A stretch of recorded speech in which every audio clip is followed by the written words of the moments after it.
안녕하세요. 이건우 목사입니다. 오늘은 민수기 8장을 살펴보려 합니다. 민수기 7장 마지막 구절을 보면 성막의 봉헌식 마지막 내용 안에서 하나님께서 모세에게 말씀하시는 내용이 나옵니다. 그런 면에서 8장에서 하나님께서 말씀하시는 내용이 등잔대에 대하여 이야기하는 것은 전혀 어색하지 않습니다. 등잔대의 사용 방법과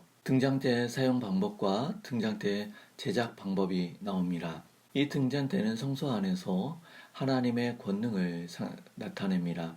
우리는 예수 그리스도 안에서 빛으로 부르심을 받았습니다. 예수 그리스도께서 주신 그 빛이 우리를 통하여서 온 세상에 환하게 비추어져야 됩니다. 우리 몸된 예배 공동체가 주께서 세우신 그 등잔대의 역할을 잘 감당해야 될 것입니다. 그리고 이어지는 8장 내용을 보면 레인을 임명하는 것과 그들의 직무에 대한 내용이 나옵니다.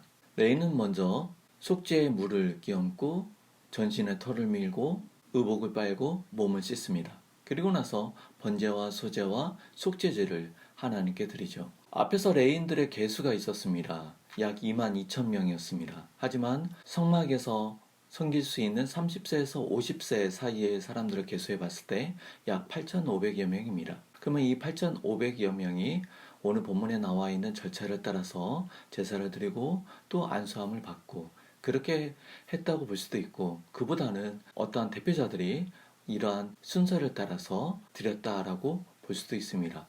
어느 것이 정확한지 우리는 알 수 없습니다. 다만 하나님께서 부르신 그 온 이스라엘의 장자를 대표하여서 레위 지파가 드려졌고, 그 레위 지파가 주의 성소에서 하나님을 섬기는 자들로서 드려졌다는 것입니다. 오늘날 우리 그리스도인들도 마찬가지입니다. 온 세상 가운데 택하여 부르심을 받아서 우월함에 있는 것이 아니라 하나님을 예배하는 자로, 그리고 온 세상을 향하여서 하나님의 선하신 그 공의를 드러내는 통로로 우리가 드려지고 사용되어져야 될 것입니다.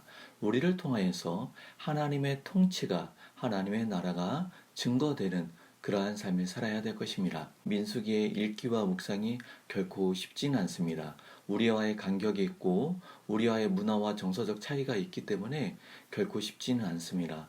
하지만 그럼에도 불구하고 이들이 경험한 하나님의 구원하심과 또 이들을 이끌고 인도하여 약속을 땅을 향하여 나아가는 그 발걸음, 그 가운데 하나님의 약속을 신뢰하며 광야의 삶을 살아가는 이 이스라엘 백성들의 삶은 예수 그리스도를 통하여서 구원함을 얻은 우리와 또 인생이라고 하는 그 광야의 길을 걸어가며 주님 예수 그리스도가 다시 오시는 그 약속을 기다리고 영원히 완성될 그 하나님의 나라를 소망하는 우리와 맥락을 같이 합니다. 그래서 문화적인 내용들을 보면 차이가 있지만 그들이 붙잡고 있는 약속과 구원의 은혜에 반응하는 모습들을 바라본다면 그 맥락을, 그 적용을 찾아볼 수 있을 것입니다. 감사합니다.